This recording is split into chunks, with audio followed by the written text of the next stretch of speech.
O ciclo das criptomoedas, que é completamente guiado pelo ciclo do Bitcoin, tá chegando ao fim? Nós temos indícios de que sim. Eu vou te mostrar aqui de maneira bastante resumida todo o meu racional em relação ao momento do ciclo, quanto tempo aproximadamente falta para o final do ciclo de alta, ou seja, para o início do bear market. Tudo para ajudar você a se posicionar da maneira mais inteligente, mais racional possível, sem ficar dependendo de A ou B e sem deixar dinheiro na mesa. Enfim, esse é mais um vídeo direto ao ponto, porque aqui eu valorizo muito seu tempo numa linguagem extremamente simples para qualquer pessoa entender. A única coisa que eu peço em troca não custa absolutamente nada para você, o seu like. Você já pode fazer isso no começo do vídeo, então clica aqui no botão de like, isso nos ajuda demais. Você dá uma força e tanto pro canal, ajuda a trazer conteúdo de qualidade aqui no YouTube. Já fica o meu muito obrigado para todos vocês que deixam like, compartilham, comentam, interagem com os vídeos aqui do canal. E aproveitando, já fica o meu convite também, caso você ainda não seja inscrito, clica aqui no botão para se inscrever, no sininho, já marca ali como todas para receber sempre aviso de quando tem conteúdo novo aqui. São pelo menos 3 vídeos, todos eles focados em ajudar a botar dinheiro no teu bolso, por isso eu garanto que você não vai se arrepender. Bom, vamos lá então, meus amigos. O primeiro ponto que a gente precisa trazer aqui é justamente os ciclos do Bitcoin e os ciclos cripto. Nós temos ciclos aqui desde o início da história do Bitcoin, que coincidem com os ciclos do halving. Nós não podemos ignorar esses ciclos. Depois nós tivemos aqui, em especial nos últimos 2 ciclos de alta do Bitcoin, também os ciclos das criptomoedas, onde nós tivemos ali as chamadas alt seasons, que são marcados por momentos de altas muito fortes em altcoins. E nesse ciclo a gente pode ter ou não uma altcoin season. O fato é que ela vai ser mais fraca do que nos outros ciclos, não tem como ser mais forte ou ter o mesmo ímpeto. Mas o fato é que, apesar de não ser escrito na pedra que os ciclos vão se repetir, existe sempre a possibilidade deles não repetirem. Em economia nós conseguimos projetar números para o futuro estudando o passado, entendendo como aqueles ativos ou aqueles números se relacionaram no passado, o que eles geraram. Quanto mais isso se repetiu, maior é o grau de confiança, mas, de novo, isso é tendência e não certeza. E entendido isso, quando a gente olha para o passado para projetar o futuro e entender o momento atual, o que a maioria dos modelos mostram em relação ao tempo que nós ainda temos de ciclo de alta no mercado cripto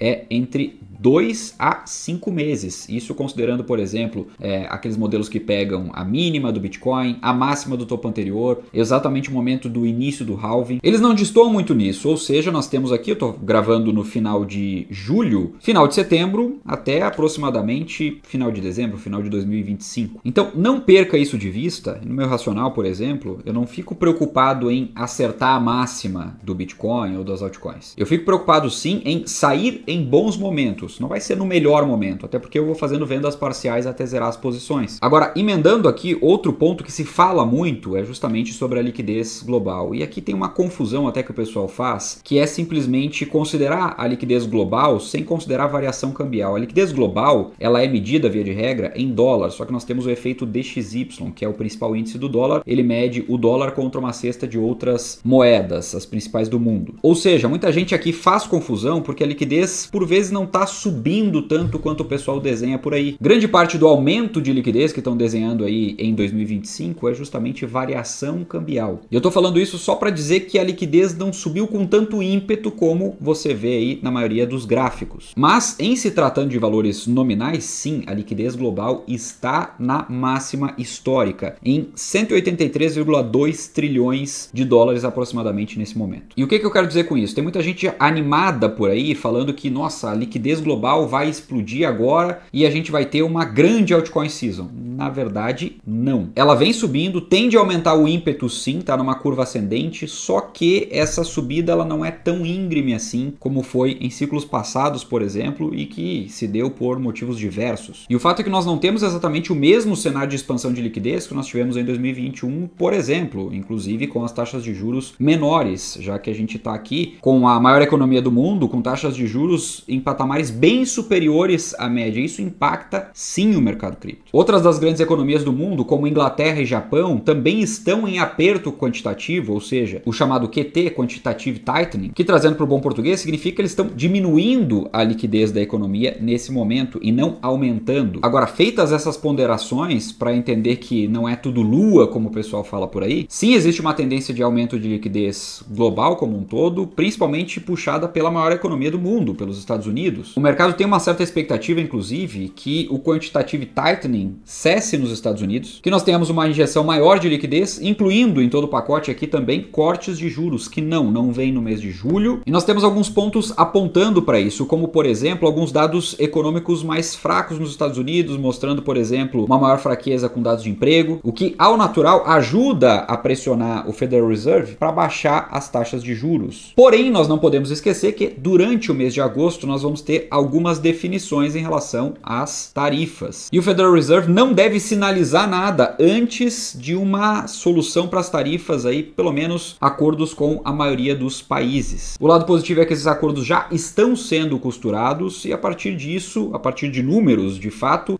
o próprio Federal Reserve consegue projetar aqui inflação e tudo mais, até para saber quanto de margem tem para baixar a taxa de juros, porque esse é um componente bastante relevante, ou o mais relevante, né? A inflação em relação à taxa de juros. E tudo isso para te dizer que nós temos um cenário de um pouco mais de incerteza para as próximas semanas, o que ao natural tende a fazer com que o mercado realize um pouco, principalmente porque ele deu uma puxada forte. Você que está acompanhando o mercado deve ter visto, o Bitcoin atingiu novas máximas, outras criptomoedas atingiram novas máximas, as que não atingiram novas máximas subiram bastante, muitas subiram 100%, 200% em poucos dias, em poucas semanas. E depois de movimentos assim, é natural que o mercado realize, que os investidores comecem a botar lucro no bolso, principalmente quando eles percebem que o ímpeto de alta perdeu força, e é o que a gente está vendo nesse momento. Então, o mercado está saudável, o Bitcoin está saudável, ele vem se movimentando naquelas bandeiras de alta, né? Sobe forte, aí depois lateraliza, vai caindo um pouquinho até que suba de novo forte, vai diminuindo a volatilidade, vai comprimindo a mola, depois sobe forte de novo. Então, ele vem fazendo isso desde o início e já subiu mais de 600%.